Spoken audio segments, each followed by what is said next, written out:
जाघर कथा नहीं गुरु कीर्तन संत नहीं मेहमाना ताघर जमरा डेरा डाले सांझ परे शमशाना सांझ पड़ते उस घर में भूत का बसेरा हो जाता।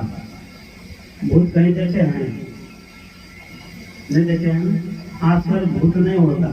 अब लोगों स्वीकार करने लगे हैं अब भूत नहीं होता है। भूत पहले होता था। भूत जो होता था तो भूत लगता ही था कि केवल हमारी माताओं को भाई लोग को नहीं, इन्हीं लोगों को पढ़ने लगता था। अब इन लोगों को थोड़ा लगना कम हो गया क्योंकि ये लोग भी अब पढ़ने लिखने लगे हैं, समझने लगे हैं कि भूत प्रेत जादू टोना ये सब कुछ भी नहीं होता है। जो भूत के चक्कर में, प्रेत के चक्कर में, जादू टोना के चक्कर में, जिन के चक्कर में रहता है, समझिए मूर्ख है, अज्ञानी व्यक्ति।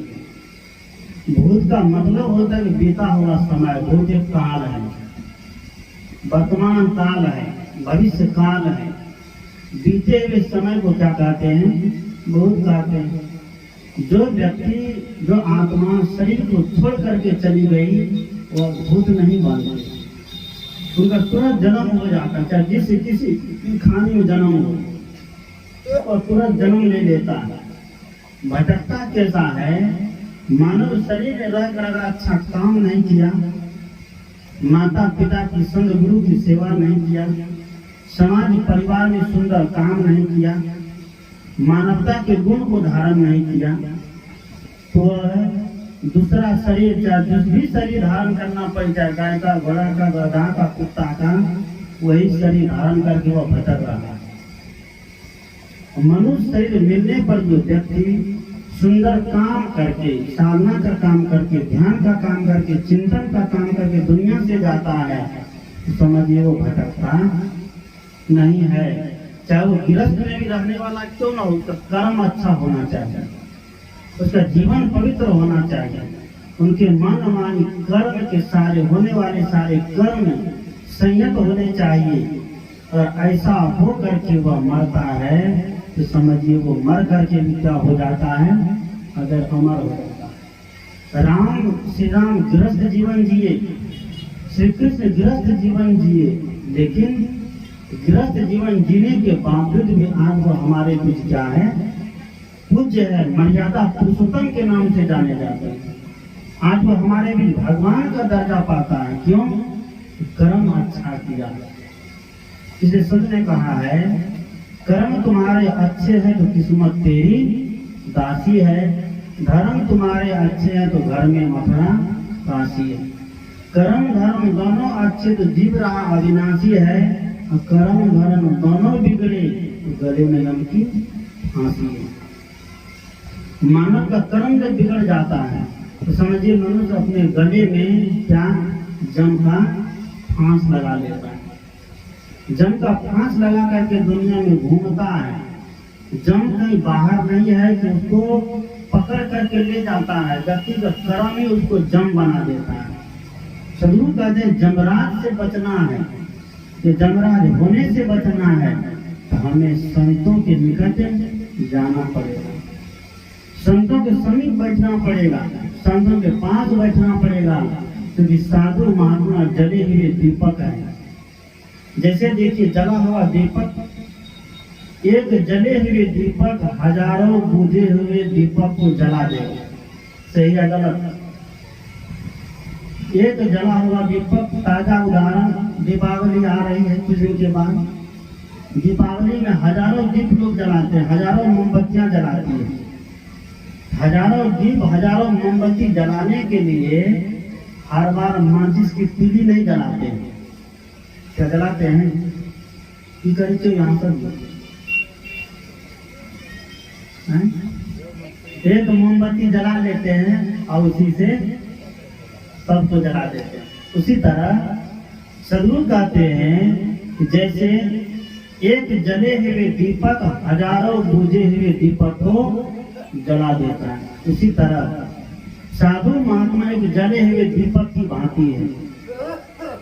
और उनके रोशनी में जो जाते हैं, उनके प्रकाश में जो जाते जाएंगे, उसका जीवन प्रकाशित होगा या नहीं होगा? प्रकाशित नहीं होगा। अगर रोशनी में हम जाएंगे तो हमें रोशनी मिलेगी या अंधेरा मिलेगा? रोशनी मिलेगी, अंधकार नहीं मिल सकता है। सदगुरु कबीर कहते हैं कि आए हैं संत प्यारे घर में आओ, हमारे पूर्व के भाग जागे दर्शन हो गए सकारे। तो पूर्व जन्म का भाग उदय हुआ है तब साधु महात्मा क्या हुआ? पदार्पण हुआ है। तो स्वामी तुलसी ने कहा पुण्य बिन मिलहि न संता। जब तक पुण्य का उदय नहीं होगा तब तक साधु महात्मा मिलने वाला नहीं है। दुनिया में बहुत लोग है, इसी गांव समाज में बहुत लोग है, दूर दूर से साधु महात्मा आते, लेकिन सबके यहाँ नहीं जाते। कबीरदेव ने कहा कि भक्ति बीज जिनसे नहीं जो जुग जाए, अनंत ऊंच नीच घर जन्म ले होए संत के संग। भक्ति का जो बीज है, पुण्य का जो बीज है, ये कभी विनाश नहीं होता है। जब उसको जन्म लेना पड़े तो संत का ही संत होगा।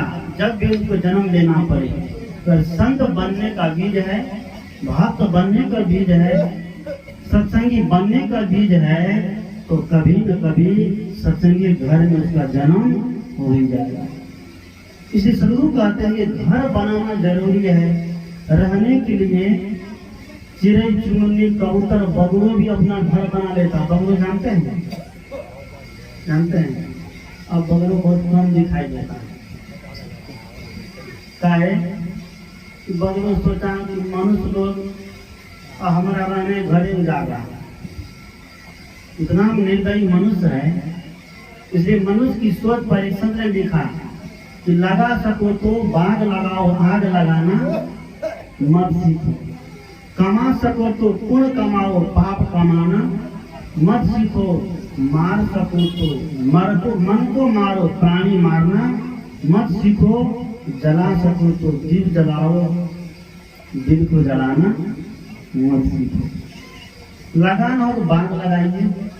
फूल को देख करके फल को देख करके दूसरे लोगों का भी मन क्या होगा? प्रफुल्लित होगा, और हम भी प्रफुल्लित होंगे। और आग लगाने का काम करेंगे तो होगा क्या? खुद जलेंगे और दूसरों को भी जलाएंगे। इसे संत कहते हैं कि लगा सको तो बाग लगाओ, आग लगाना मत सीखो। आग लगाने की आदत छोड़ दीजिए।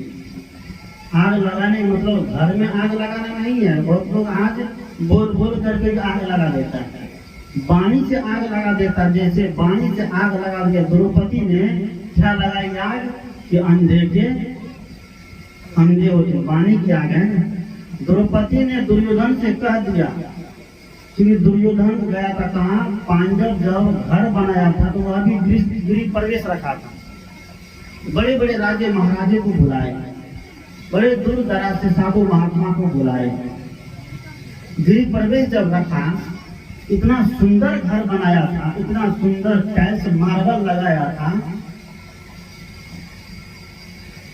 दुर्योधन को जहाँ गड्ढा दिखाई दे वहां पर जमीन, और जहाँ जमीन दिखाई दे वहां पर गड्ढा लगे।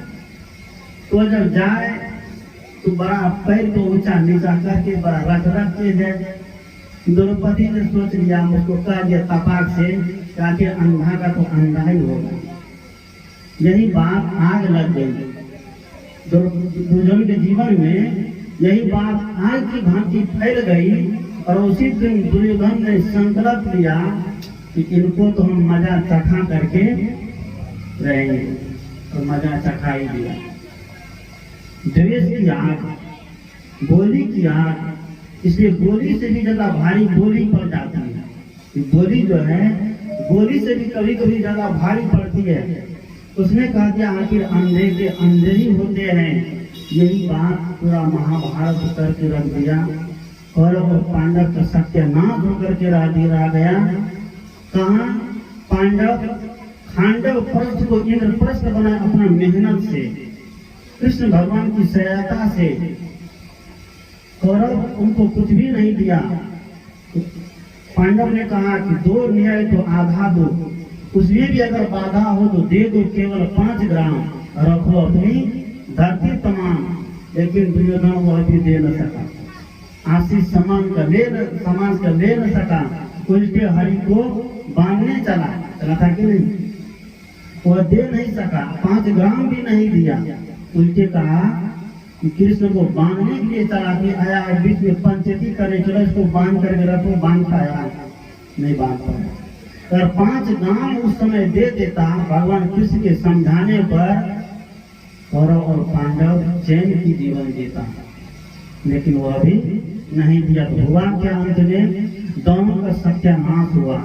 पांडव इतना सुंदर भवन बनाया, खांडव प्रस्थ बनी, जहाँ पर ईंटा पत्थर कंकरीली जमीन हो, उस कंकरी जमीन को खोद करके, मेहनत करके, परिश्रम करके वो बड़ा इमारत तैयार किया हुआ। जब सुंदर भवन बनाया, उस सुंदर भवन का उद्घाटन करने के लिए, गृह प्रवेश करने के लिए बड़े बड़े साधु महात्मा को बुलाए, बड़े बड़े राजे महाराजे को बुलाए, और सबको काम बांट दिया। और भगवान कृष्ण कौन सा काम ये जानते हैं? कौन सा काम लिए थे? वो मांग करके लिए, जब सबको सब काम बांट दिए, भगवान कृष्ण भगवान उनको कौन काम देगा? जब सब काम बच गए, अंतिम भगवान कृष्ण कहते हैं 2 काम बच गया, हमें सोचता वो काम मुझे दे दीजिए। कौन काम? एक काम है कि साधु महात्मा के चरण धोना, और दूसरा काम है कि सबका जूठा पत्थर उठा करके फेंकना। हम लोग तो साधु महात्मा का भी खाली मानना नहीं चाहते हैं। साधु महात्मा को यूज एंड थ्रो वाला थाली दे देते हैं, बस खाइए, उसी उठा के फेंक दीजिए। कहाँ संस्कार गया हमारा? आजकल गाँव समाज देखे हैं, भिखमंगा बहुत चला है, बड़ा बड़ा पैसा वाला सब करता है, गरीब आदमी पास नहीं करता वैसे। क्योंकि हमारे यहाँ की संस्कृति है क्या कि वसुधैव कुटुम्बकम। हमारे यहाँ की संस्कृति है कि पूरे वसुधा में रहने वाले, वसुधैव मतलब पूरी पृथ्वी, वसुधा मतलब होता है पृथ्वी। पृथ्वी पर रहने वाले जितने प्राणी है, चींटी से हाथी तक, मनुष्य तक, तो सब हमारे क्या है, कुटुंब है, तो सब मेरे जैसे हैं। इसलिए सबको आमंत्रित किए हैं। अतिथि है तो अतिथि को देव मानकर नहीं खिलाएंगे जी, कि भिखमंगा बना देंगे अतिथि को बुला के, दरवाजा बुला देते हैं, जगह जगह रख देते, इतना करने के पास उसके पास पैसा है, लेकिन उसको पारस करके खिलाने का पैसा समय उनके पास नहीं है। पैसा लगा करके हजारों व्यंजन बनवा देते हैं और सजा देगा, और मेहमान से अतिथि देव जिसको कहते हैं, उसको कहते हैं हाथ में कटा लीजिए, भिखमान दिखा दीजिए। जरूर कहते संस्कृति थोड़ा बचा के रखिए, थोड़ा समझिए। तो फैशन के जमाना में अपनी संस्कृति को मत बिगाड़ दीजिए। तो भगवान कृष्ण ने अपनी संस्कृति का प्रयोग किया और कहा कि मुझे पत्थर उठाने का और संतों के चरण धोने का काम दिया जाए, और भगवान कृष्ण ने वही काम किया। आजकल तो बताने के बाद भी करना लोग नहीं चाहता है। कि भगवान बनने का मतलब ये नहीं है कि बड़ा आदमी बन गया तो वो छोटा काम नहीं करेगा। छोटा से छोटा काम बड़ा बड़ा आदमी आज किया है, तब वो बड़ा बना है। कोई भी काम छोटा और बड़ा नहीं होता है। अगर शौचालय साफ करना छोटा काम है, तो शौचालय में गंदा करना उससे भी छोटा काम है। और सफाई करना कोई गलत काम नहीं है, क्योंकि कोई सफाई करके जाता है तब हम आराम से बैठ करके जीवन गुजर करते हैं। अगर सफाई नहीं होगी तो जीवन गुजर कर पाएंगे? गंदगी से मर जाएंगे, बदबू से मर जाएंगे। इसे सफाई करने वाला व्यक्ति कभी छोटा नहीं होगा, वो बड़ा होगा। बड़ा कौन होता है? छोटा कौन होता? गंदा करने वाला व्यक्ति। लेकिन आज गंदा करने वाले व्यक्ति को क्या मान लिए? बड़ा मान लिए, और सफाई करने वाले को क्या कह दिए? शूद्र कर दिया। उनको शूद्र में गिनती दे दिया।